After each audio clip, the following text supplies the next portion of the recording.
Hey guys, welcome to this week's Keep It Gay Q&A. This week we're going to talk about the topic of dating. Both questions have to do with dating.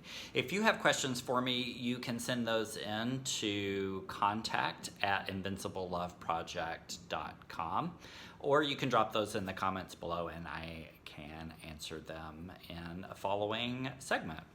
So the first question I have today is, I am recently new to dating and have been out of the game for a while. When you go on first dates, who pays? So I think generally the general rule is going halvesies or splitting or going Dutch, however you say it.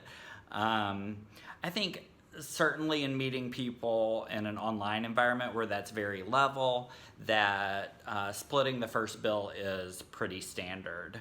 I think maybe an exception to that would be if it's something in which you've pursued someone and that's kind of the energy that you're going into the date with, then perhaps you would want to pay. But I think if you're kind of meeting on kind of level terms, like in an online environment and you haven't met before in person, that splitting the bill in half is totally standard.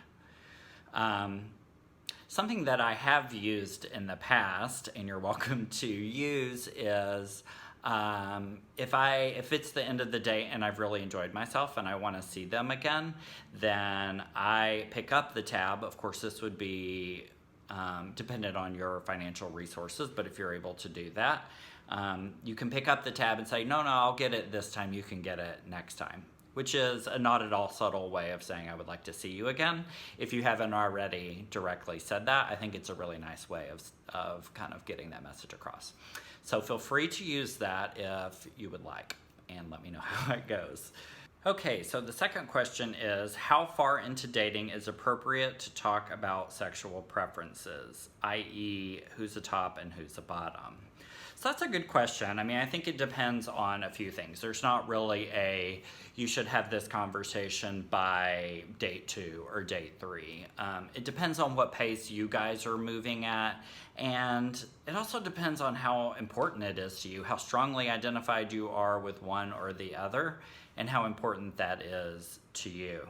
I think another thing that it's dependent upon is how much trust has been built up in the relationship. Have you guys started to talk about more intimate things like that? And has that person earned the right to hear something that's more intimate about you?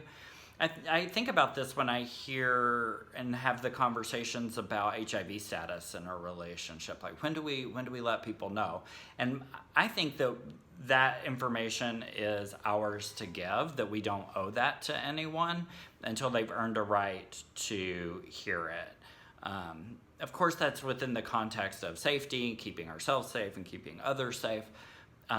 Before that time, before we're active in a way that is more intimate, then that's our information to share. And there's not a timeline for when that happens. We have to look at how we take care of ourselves, how important that is for us, for the other person to know, and how that fits into things going forward.